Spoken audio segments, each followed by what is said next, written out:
if you're getting kind of made fun of for ever having owned Bitcoin, it's down a ton, the sentiment's very negative. I find those more interesting times. And I think that's kind of the overlay that I use on top of just dollar cost averaging in, paying attention to those really long-term fundamentals, and asking pretty basic questions like, is Bitcoin getting easier to use over time? Is there more that I can do with my Bitcoin over time? That's basically the fundamental health of the network. What is the developer ecosystem like? Are there new and better wallets out there, or newer, better ways to move around Bitcoin or do things with your Bitcoin, keep your Bitcoin secure? All of those, software, hardware products improving over time or not, and at what pace.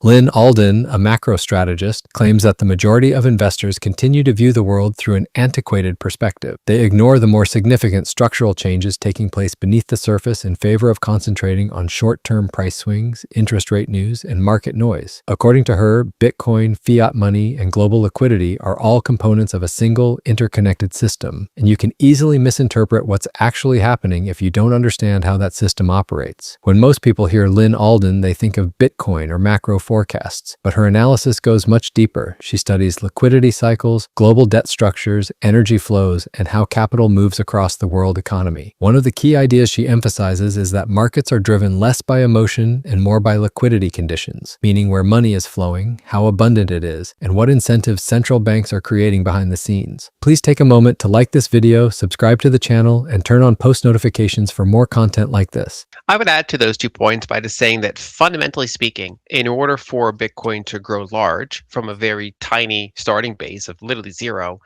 by definition, it needs upward volatility.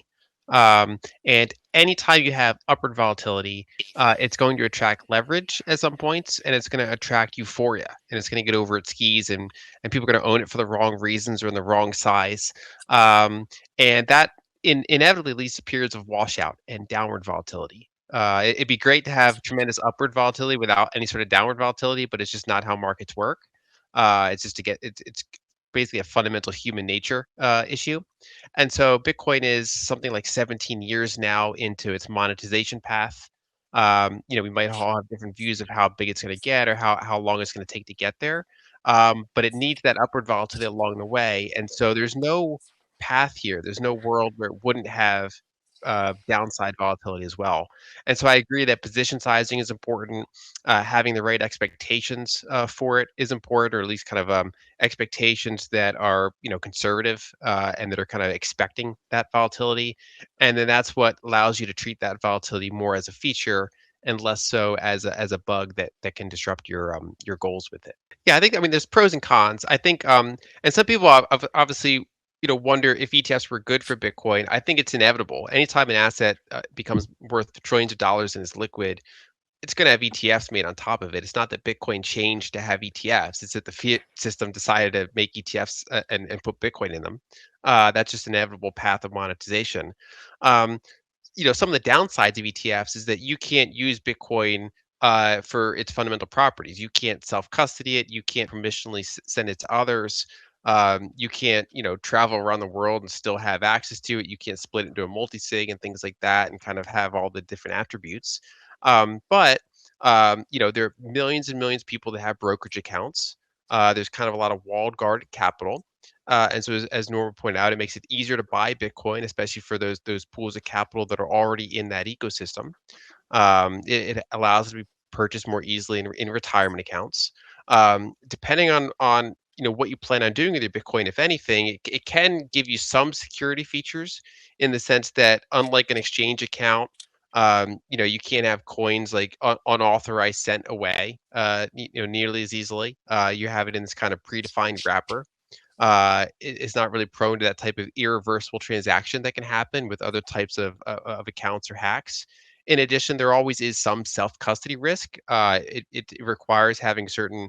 It's not rocket science, but it does take responsibility and a learning curve to be able to self custody coins properly, especially depending on the amounts that you're looking to do that in. And so ETFs, I think, are a low friction way to get price exposure. And then at some point, if someone has price exposure, they might then want to say, well, what can I do with Bitcoin outside of that? Maybe I want to hold some directly as well. So I think both Bitcoin outside of ETFs as well as some Bitcoin in ETFs are helpful to people. Yeah, a lot of the things I look for are the same things that were mentioned. I think on top of that, I look for other signs of euphoria or kind of depression in the space because they can be kind of counter signals. And there's no perfect metric out there. One of them is basically you can kind of monitor partially on chain, not always because not everything is on chain, but you can partially monitor older coins kind of rotating over time. So there are people that bought 5 years ago, 10 years ago, 15 years ago or more. And when Bitcoin goes up tremendously, Bitcoin went from generally a small percentage of their net worth to a very large percentage of their net worth. Many people have started families or otherwise want to increase their consumption. So there's a multitude of reasons why they are selling some percentage of their coins. And they generally sell into strength of a new cycle. Bitcoin's hitting just major highs and it's very liquid, and they're up a ton, and they're generally selling as new buyers are coming in and learning about the network. And so often you'll see headlines like, strategy of we buying so many coins and the price to be kind of flat, and people say, well, why isn't the price going up? And it's because there are a lot of people selling as well. So I kind of look for the dynamics of that. How much selling pressure is there? How many older coins are being unlocked? This again, that's not always a bad thing, just because any growing asset, starts off kind of concentrated, held, early adopters. And then over time, as they kind of this happens with startups as well. You'll have a handful of early investors own a big percentage of a company. As the company becomes very large and liquid, you get selling from those earlier holders, the founders, and things like that. And even though Bitcoin's not an equity, it still has that similar kind of distribution effect, much like a startup growing from zero into the trillions of dollars. And so I kind of watch those coins over time rotate and broaden, and that could tell you something about the cycle. And the other big thing I look for, in addition to this typical kind of like overbought or oversold status, is things like market value compared to on-chain cost basis, or measures like that, to basically say, as the price gone up a lot more than kind of the average time that the last coins on average moved on chain, because that when that gets very high, that's kind of a sign of maybe near-term euphoria. Near-term kind of strong momentum has happened to the upside, which tends to be a little bit challenging for forward risk. And so, generally speaking, when uh, everyone on X is talking about Bitcoin and the price is rocketing, that's when it pays to be a little bit cautious and always kind of think of the downside. And then the alternative is true is if you're getting kind of made fun of for ever having owned Bitcoin, it's down a ton, the sentiment's very negative. I find those more interesting times. And I think that's kind of the overlay that I use on top of just dollar cost averaging in, paying attention to those really long-term fundamentals, and asking pretty basic questions like, is Bitcoin getting easier to use over time? Is there more that I can do with my Bitcoin over time? That's basically the fundamental health of the network. What is the developer ecosystem like? Are there new and better wallets out there, or newer, better ways to move around Bitcoin or do things with your Bitcoin, keep your Bitcoin secure? All of those, software, hardware products improving over time or not, and at what pace. In financial markets, Bitcoin is often treated like a risk-on asset. That means its price tends to move with investor mood rising when confidence is high and falling when fear takes over. It behaves like a volatile, speculative asset in the short term. But fundamentally, Bitcoin also has risk-off qualities. Unlike most financial assets, you can hold it directly without relying on a bank or middleman. There is no counterparty risk, no institution that can freeze it or default on it in the same way. In that sense, it shares similarities with assets like gold. However, there's an important catch. Bitcoin is still relatively new. It hasn't fully matured in the eyes of governments, institutions, or even many investors. Regulations are still developing, trust is still forming, and adoption is still growing. This uncertainty is one of the main reasons its price remains highly volatile. I think one way to structurally to think about it is, in most assets, not all, but most assets, there's an ongoing dilution that happens. Um, that even happens with gold. There's something like a 1.5% annual estimated supply growth rate of refined gold in the world as kind of a baseline of what money used to be. In the current fiat currency system, a typical developed market might have 6 to 8% long-term annual supply growth of that currency. Many emerging markets are in the double digits, sometimes unfortunately even higher. And so there's this ongoing variable dilution rate that happens. Same thing with bonds. I mean, they're basically, just layers on top of fiat currency. Equities, it depends. They can actually sometimes be deflationary. They can buy back their own shares. But one way to think about it, regardless of what you're owning or saving or investing in, is to kind of be mindful of what that dilution rate is, if there is one, because that's the part that often goes invisible, kind of by design. That if you're earning, say, 3% in your savings, that can seem great. It seems like you're earning 3% on your money. But if that money supply is growing by an average of, say, 7% per year, and you're getting 3% interest, then ironically, you're often, depending on the account, you're getting taxed on that interest. Your percentage of the ledger is getting diluted over time.